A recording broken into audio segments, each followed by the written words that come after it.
Hey everybody, this is my report for the draft analysis. My draft analysis of the Ravens and throw it in the little Redskins is there for the DMV area that I currently live in. So the draft is over, and we are now probably going to start heading into the mini camps and OTAs and things like that. Second half of free agency will start to happen now that teams have addressed their now that teams have addressed some of their issues.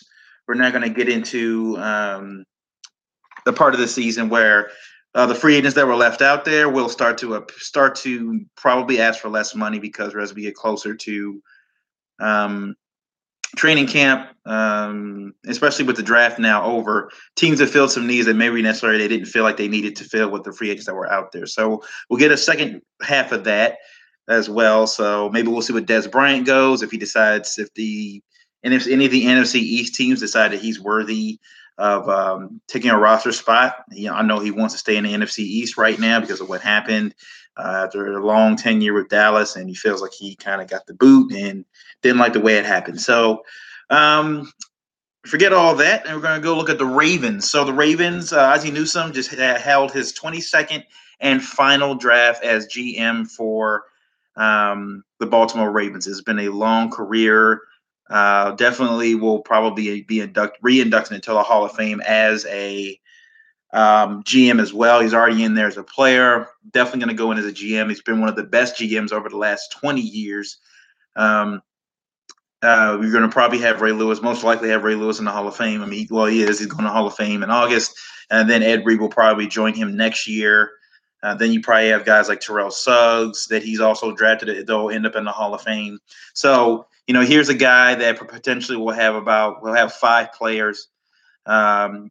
players in the Hall of Fame, and Jonathan Ogden, Ray Lewis, Terrell Suggs, and Ed Reed. Not many GMs can say that they've drafted four Hall of Famers in their tenure. And a lot of people have gotten to the point where they don't trust us. They feel like he's lost it, and they feel like he's taken a step back. And he hasn't had some great drafts in the last few years, but I wouldn't have traded those last 20 years for anything for Ozzie. He's done great things for Baltimore. Baltimore's been one of the most successful, if not the most successful expansion team in football NFL history. So big ups to Ozzie Newsome as his final draft, and we're gonna, look forward to what he's, probably gonna do as scout for the Ravens going forward. But anyway, minus all that pleasantry stuff, let's get into the draft. So first pick from the Baltimore Ravens was Hayden Hurst. Now initially, I think like a lot of you, I did not like this pick at first because I felt like they were going to just trap the tight end here, and I don't like the fact that he's 25 years old, and I felt it's a position of need, but I felt like they need Joe Flacco could possibly be in the last year of his tenure with the Ravens, even though he has one more year left on his deal. I would personally thought they're going to, with the quarterback class that they had this year, with how many quarterbacks that were in there, guys like Mason Rudolph and Luke Falk and Mike White and Lamar Jackson that were going to be available in the later rounds, and Lamar Jackson slipping all the way down to past 16. I thought for sure that they were going to draft Lamar Jackson at 16, and then they traded down. I was like, okay, they maybe feel like the next few teams, they're definitely not going to draft quarterback. No way they pass on Lamar here. And then they did, and they drafted Hayden Hurst. And if those of you who watched my live reaction, they did not like it at first. After the fact, though, when the Ravens traded back into the first round at pick number 32 and drafted Lamar Jackson, I like the Hayden Hurst pick even more. So Hayden Hurst is a tight end coming out of South Carolina. A little brief history on him. He was actually a minor league pitcher for a couple of years. Forgot which major league system he was in, but decided that career wasn't going anywhere really. So he decided to get out, go to enroll at South Carolina, and become a tight end there. Now, a lot of the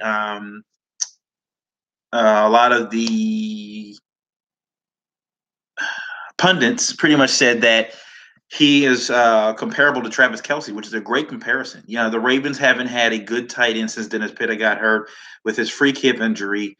And when I was mentioning in my post the other day where when they also drafted Mark Andrews in the later rounds, that they haven't had this type of dual threat at tight end since Ed Dixon and Dennis Pitta. So currently right now, the Ravens before they drafted Hayden Hurst had Max Williams, Nick Boyle, Darren Waller, and maybe another guy. I can't remember. Crockett Gilmore, but he switched to offensive line, but I don't even know if he's going to make the roster at this point by switching positions. So before that was just Max Williams, who couldn't stay on the field. Nick Boyle, who is a decent blocker, but he's not a good pass catching tight end. And Darren Waller, who's hasn't done anything the last few years he's been there, has transitioned from wide receiver to tight end, but got busted for performance-enhancing drugs and never saw the field last year. So they didn't really have any tight ends. They didn't really. You couldn't trust Max Williams. So they're going to go out there and they drafted Hayden Hurst. So looking at the film, looking at this tape, this guy can get down the middle of the field. It's a big body. He jumps for the ball. He attacks the ball at the highest point. I really do like how he plays football. He's 6'5", 250 pounds. He's a big linebacker playing the SEC, so he knows about playing with the competition, playing against schools like Alabama and LSU. So he does well with those. So I really like the pick there. I think he's going to actually do well. He's going to be a day one starter, hands down. I think he pushes Max Williams out of that spot at a tight end position.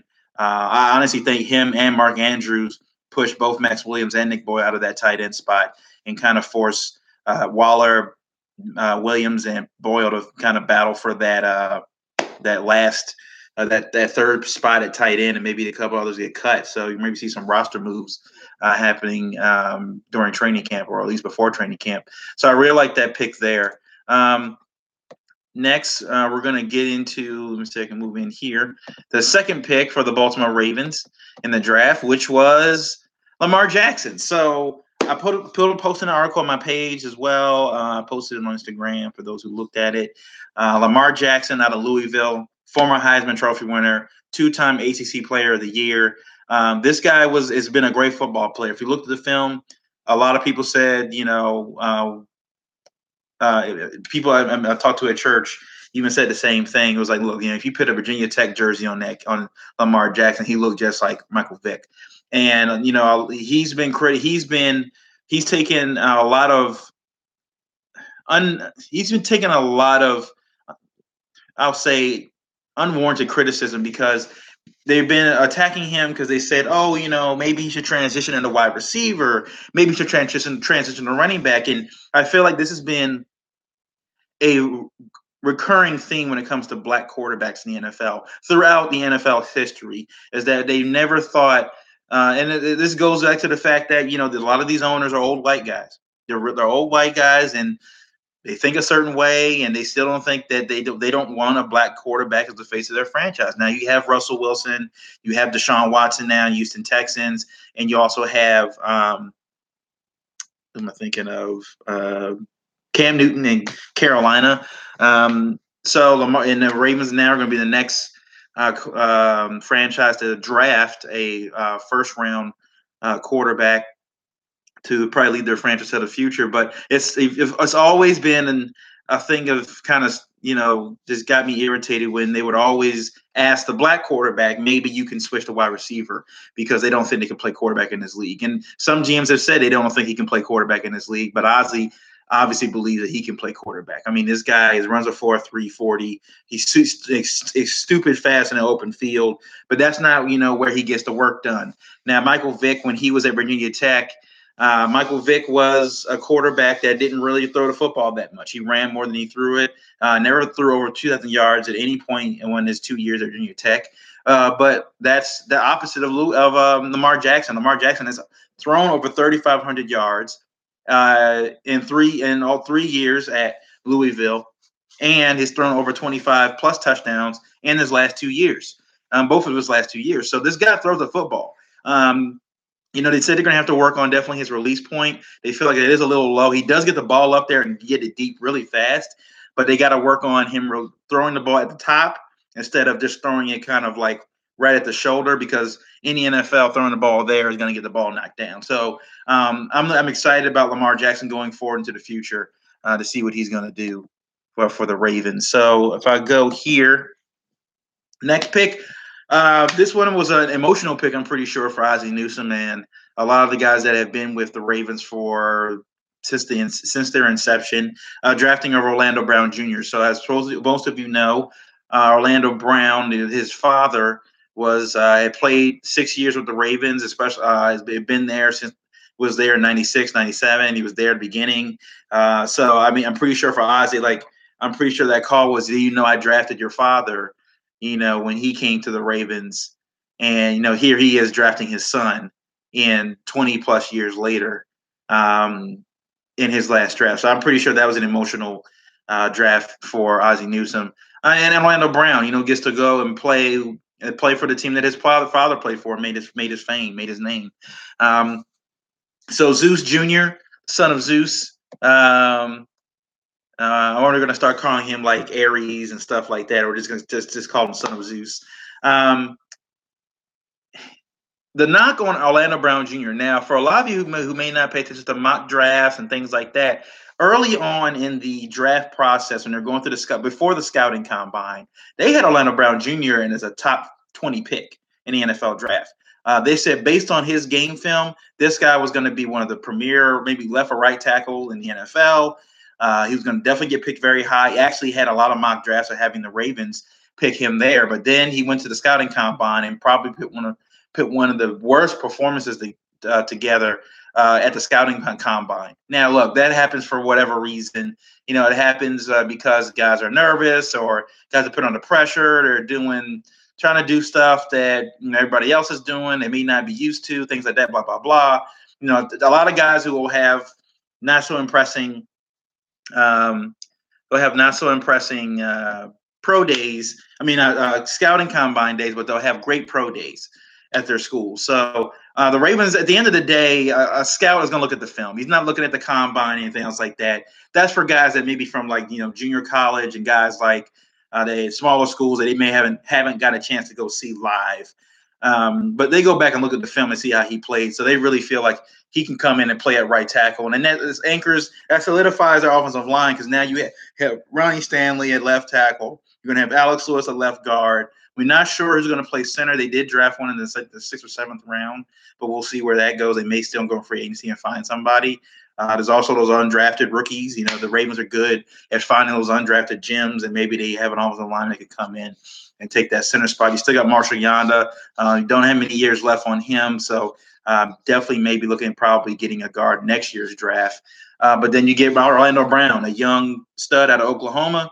Ronnie Stanley can help him out. I'm pretty sure the Ravens the Ravens do well when it comes to offensive linemen and recruiting, and not recruiting, but getting those guys up to the next level and making them better. So I have no doubt in my mind Orlando Brown Jr. is going to be a solid pick for the Ravens. The next pick for the Ravens came in the 3rd round. So they missed the 2nd round because they traded up to go get Lamar Jackson at the end of the 1st. And then, again, I mentioned Mark Andrews. They've actually compared him to Todd Heap, also out of Oklahoma. So he joins his teammate, Orlando Brown. So he's also 6'5", also 250. So two very big tight ends. He was a former wideout, then transitioned into a wide receiver. So he's a Shannon Sharp type guy. Shannon Sharp, longtime Denver Bronco, former Raven, Hall of Famer, was a wide receiver at college, but then when he got to the NFL, transitioned to tight end. So he definitely has the wide receiver mentality when it comes to attacking the football. I think he's going to be a really good pick. I'm excited about these two guys, and Mark Andrews and Hayden Hurst, just because as long as they can stay healthy, I think those two guys can be extremely dangerous weapons for Joe Flacco, and maybe possibly getting him out of that tendency to check down the ball to those running backs. Maybe with those guys out there, it can definitely throw some. Get those linebackers out of sorts, and the cornerbacks as well, when you got big guys that can challenge and jump ball. So I really like Mark Andrews. Very solid pick there for their 3rd pick of the draft. Then they drafted, of course, Ozzie being from Bama, Can't help himself. He's got to draft a guy from Bama. So they drafted a cornerback here. For their fourth, not fourth pick, but I really kind of hoped that he was the fifth pick, excuse me. So I really kind of hope they didn't really need to draft a cornerback here. Maybe they could have drafted maybe another offensive lineman. I don't know if they weren't there or not. I'm not sure. But this guy's a solid depth guy. I mean, you already got Tavon Young. You had Mars Kennedy, or I can't remember how you pronounce his name. He's there. He was there as well. They have a very deep secondary as of right now. You got Marlon Humphrey. So Anthony Everett, of course, played with Marlon Humphrey before he left. 5'11", he's a decent pick. He comes from a great defense in Alabama. Nick Saban guys tend to be coached pretty well. He's a good special team guy. So that's when the Ravens try to value guys at special teams. So especially where he is coming in the cornerback depth chart, unless somebody gets hurt, he's going to be pretty much relegated to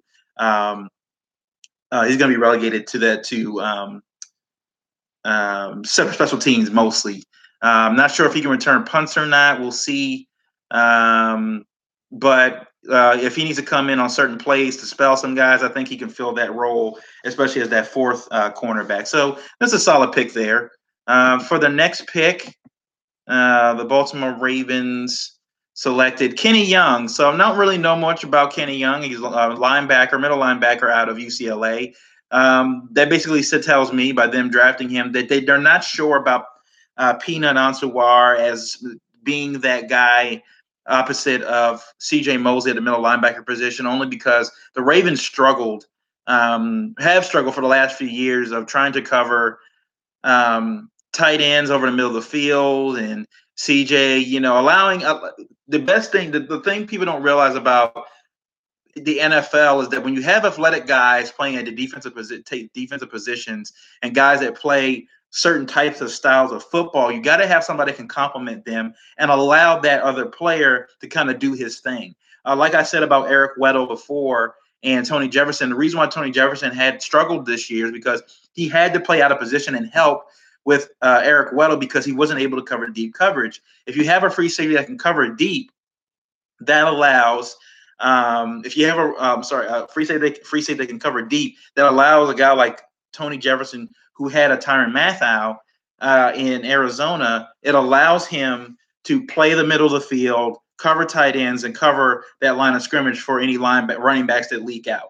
But because he wasn't able to do that, he was playing out of position and not to his skill set. That's the whole point when it comes to any sport, is you play to guys' strengths and their skill sets. You don't try to make them into something that they're not.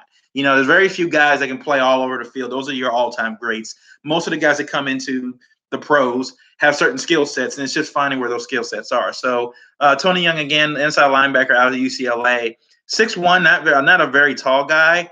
They said he's a rangy linebacker. He can play all three downs. So that's good.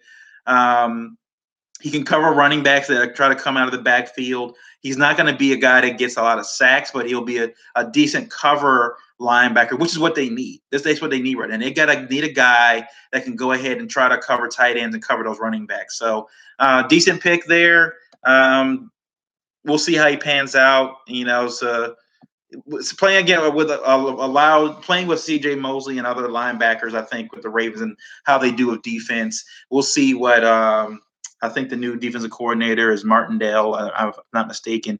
We'll see what he does with Kenny Young, but I think he'll do okay. Then we'll go to the next pick. Jaleel Scott came out of New Mexico State, if I believe. This guy is strictly at this point. Jaleel Scott, 6'5", big guy, 218 pounds. He's a red zone target. So they brought him in to pretty much catch touchdowns. I think that's where he's going to fit. He's going to be a guy they bring in on the red zone. They bring in within 30 yards of the touch of the end zone to go make those jump ball plays when they're there. That's strictly what he's there for. He's not a range. He's not a speed guy.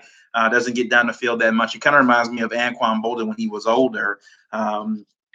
If he can catch possession footballs, then if he can catch those, I think he replaces a guy like Bashar Perryman as that jump ball guy. They can go ahead and catch the football in the end zone. As you can see, like I said before with Mark Andrews, who's 6'5", also with Hayden Hurst, who's 6'5", and now you see Jaleel Scott 6'5". The Ravens are going for big guys that can go jump and get the football. I think that's what they've been missing for the last few years, especially without Steve Smith and Anquan Boldin. They haven't had that guy that can go get the football. So that's what they want. So he's strictly a red zone target at this point. So we'll see if he's one of those boomer bust type guys where he'll come in certain plays for jump ball plays. If he doesn't pan out, obviously he won't make the team. But you still got Chris Moore there as well, so we'll see what happens with him. Jordan Lastly, the Ravens, let's say, they had drafted two back-to-back running wide receivers. He's a lot shorter. He's 6'1", but they said he's got great speed. So he's a guy that can get past guys. He's top speed to take a top off a defense. Now you got John Brown there, so maybe he can learn a little bit from John Brown. You probably are going to see quite a few of these guys as we get through the later picks with the Ravens start probably making the practice squad. A lot of these guys won't necessarily make the roster right away, but they'll hold on to them in those future spots. They may use him on punt returns or something like that to see what he can do. Or maybe he's there to kind of replace a Michael Campanaro who they haven't re-signed yet. Maybe he's a guy that replaces a Michael Campanaro, a bigger guy, but still has the speed. So maybe they can go. Maybe they decide to keep him on the roster. But like I said, with Jaleel Scott and Jordan Lastly, they got to find out which guy is going to be more NFL ready to help them out in football games right away. Next pick, Deshaun Elliott, safety out of Texas.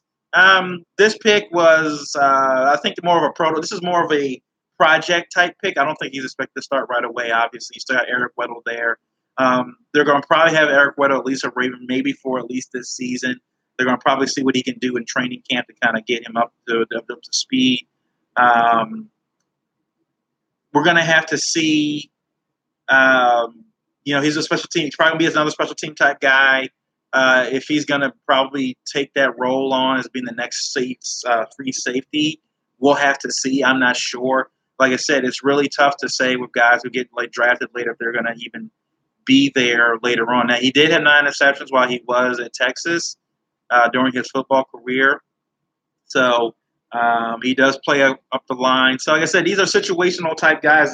Having guys that you can plug in and out of certain places, different situations, allows guys to get rest and allows offenses to be thrown off bounds when you don't know if they keep switching guys in and out. So we're seeing a very the way the Ravens have drafted. We're seeing a very open type of scheme when it comes to the defense and the offense and plugging in guys where they fit into certain plays on the field and what they need them to do. So I think he's a prototype guy.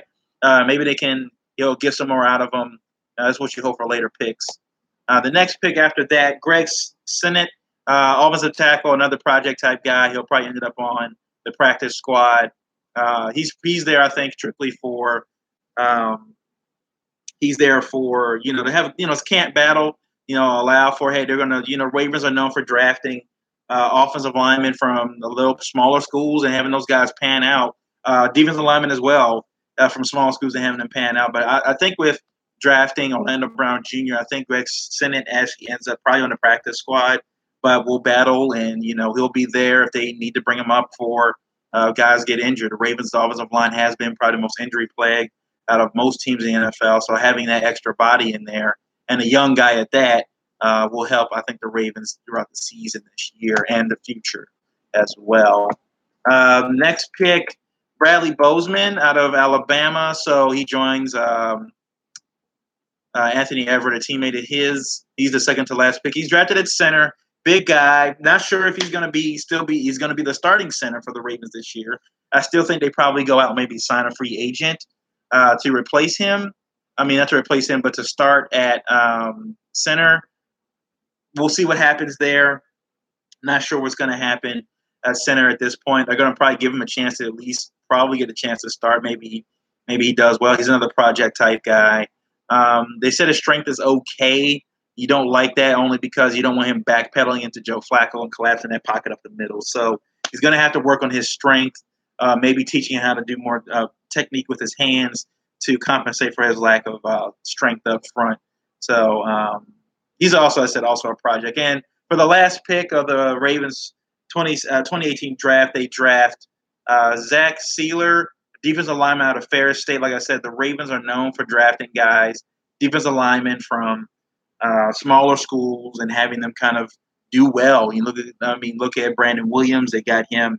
I can't even remember the school he went to at this point. It wasn't Morehouse, but it was like it's one of those schools. I can't remember what school he came from at this point. But they're known for drafting guys from smaller schools and having them pan out.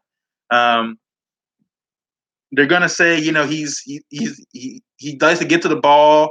Obviously, at a 7th-round pick, they don't expect too much from him. I think they're going to allow him to probably compete in training camp. Like I said, he's probably another practice squad type guy, or maybe they allow him, get cut and he ends up probably signing elsewhere as a free agent during training camp, and maybe we'll see if he makes it. We'll see. This is a chance for a lot of those guys who are drafted in the later rounds to step up and have a chance to make these teams. And they tell them, like, just because you were drafted in the 7th round or you drafted in the 1st round does not guarantee you a spot on any football team. So if this guy goes out there and he competes against Zadarius Smith and against a Brent Urban, and even like a guy like who am I thinking of? Carl Davis. They may have him replace him. I said at 238, he's probably more going to be like an edge rusher unless he puts on some weight. I'm sorry, 230, 290. He may be battling Carl Davis for that spot as well on the interior. So, he has a shot. I'm pretty sure he's welcoming it, and we'll see what happens there. So that's my analysis for the Ravens draft. I'm going to cover the Redskins now for you Redskins fans. The Redskins have a lot of holes to fill. Their first pick was Daron Payne, one of the top defensive linemen in the draft. I thought here the Redskins probably should have gone. They ended up getting their guy. I think Darius Geis was the guy they should have taken. He was another first-round type talent that fell to them. I think in the 2nd round they got him. Daron Payne is a good interior lineman to go with Jonathan Allen. So maybe when Jonathan Allen is healthy this year and Daron Payne can stay healthy, the interior for that Redskins defensive line looks pretty dominant and should hopefully allow double teams on them. And they can take up 2 guys, and maybe it allows Ryan Kerrigan to get some play on the outside and stop being double teamed on the outside. The 2nd pick, of course, Darius Geis out of LSU. I really like this guy. Runs hard. He's got some good speed. They needed a running back after losing Chris Thompson. And also losing, and then they only have I think they cut Sam Parmesan, as I call him, Sam Persianet, whatever you want to call him. So I think he's gone. So Darius Geis was I think a first-round talent that dropped to them in the 2nd round, and he's going to be a good pickup for them. I think he's going to continue the long line of good running backs that go to that play for the Washington Redskins. And they need a home run guy out of the running back position. They haven't had that guy in a long time, and I think that the Darius Geis was a good pickup for them. The next pick for the Redskins, you had Jaron Christian out of Louisville, tackle. They needed help, obviously. On the offensive line, they had guys get hurt. Morgan Moses got hurt all the time last year.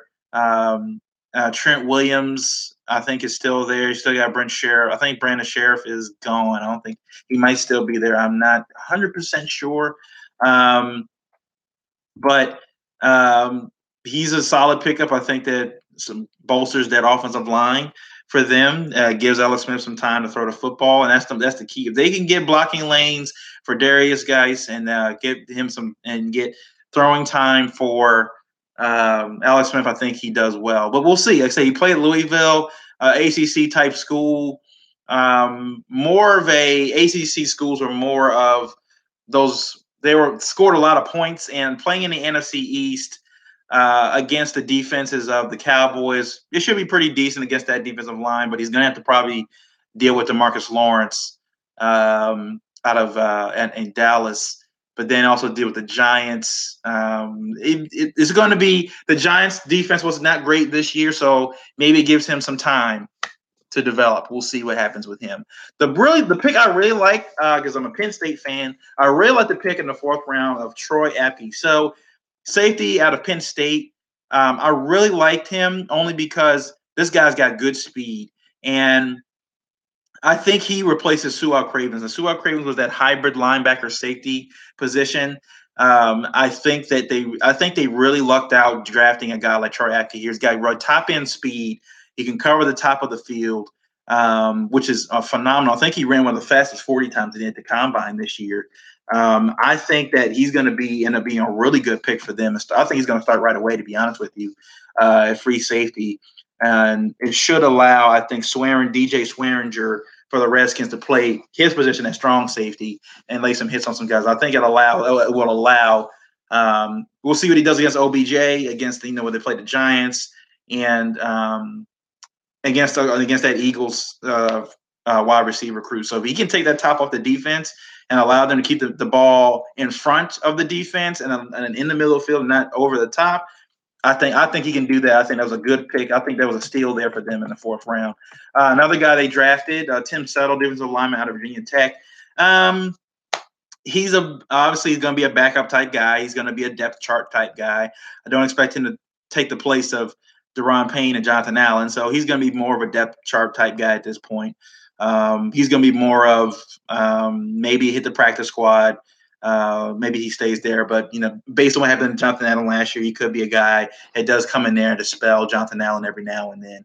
They do a rotation for 3 defensive tackles. Another pick, Sean Deion Hamilton. So linebacker Alabama. This was an interesting pick for them only because the linebacking position out of Alabama has been really good over the linebackers coming out of Alabama do fairly well, have been under Nick Saban and have done so in the last few years.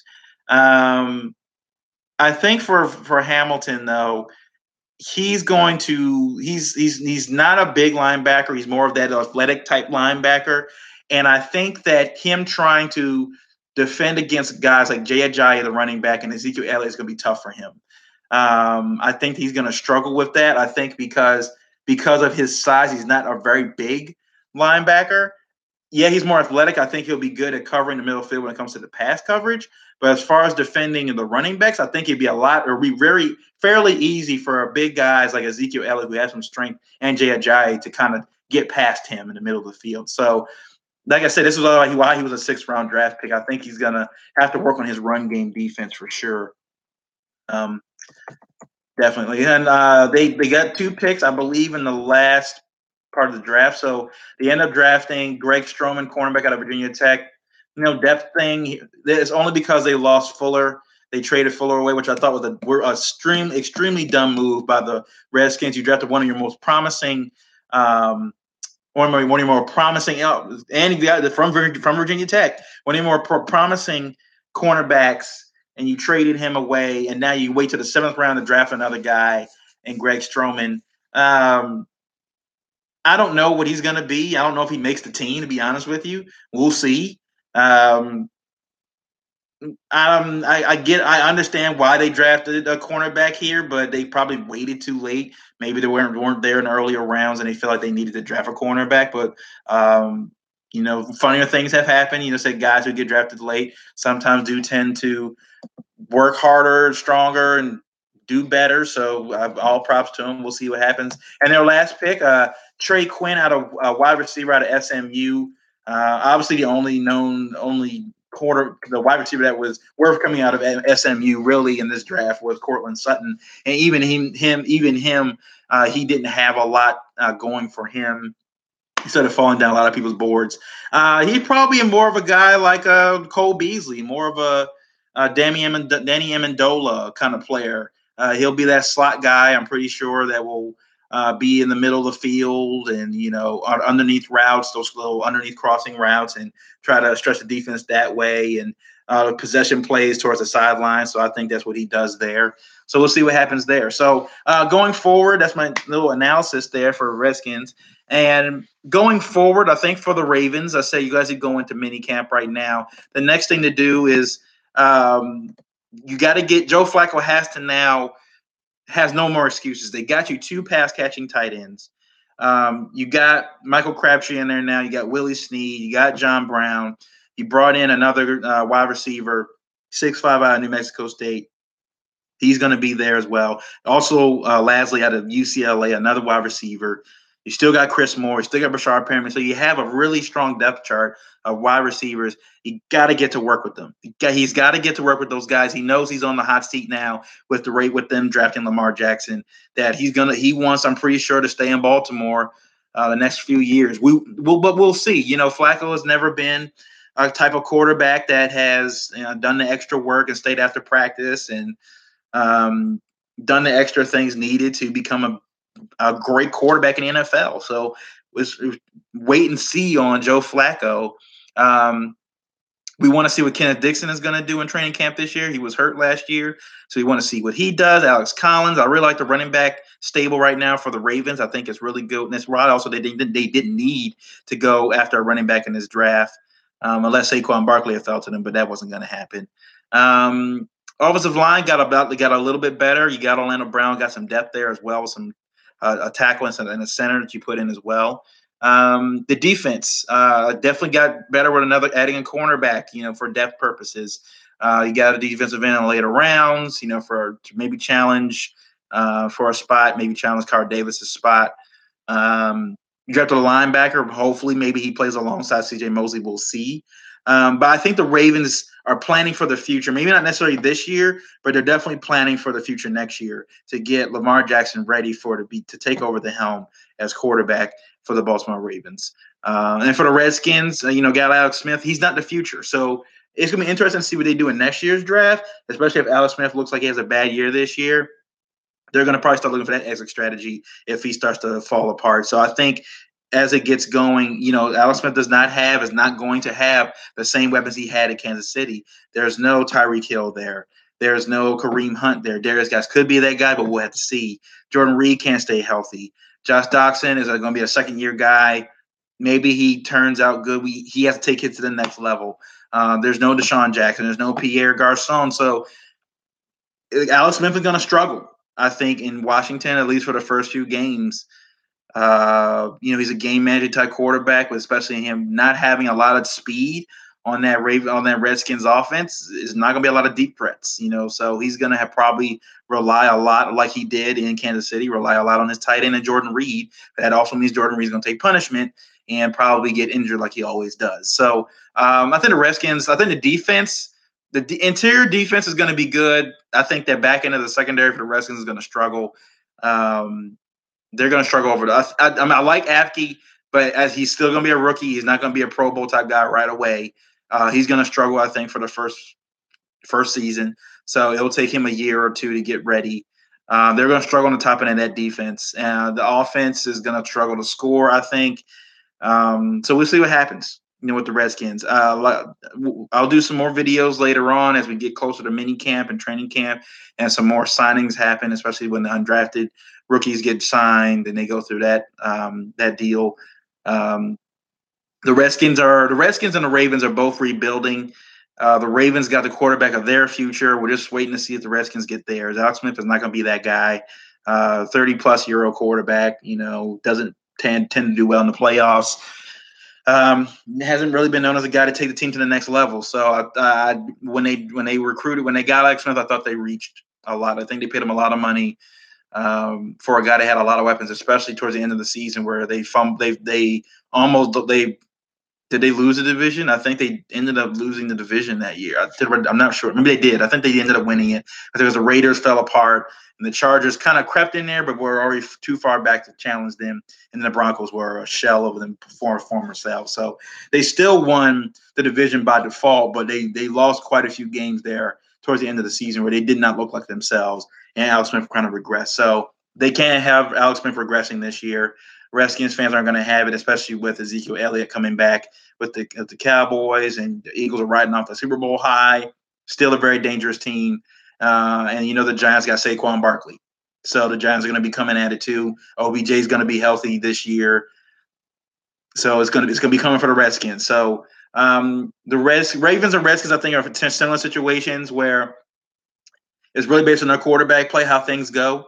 I think the Ravens defense is a little bit better shape than the Redskins is right now. I think the Ravens and Redskins offense is about the same as of right now.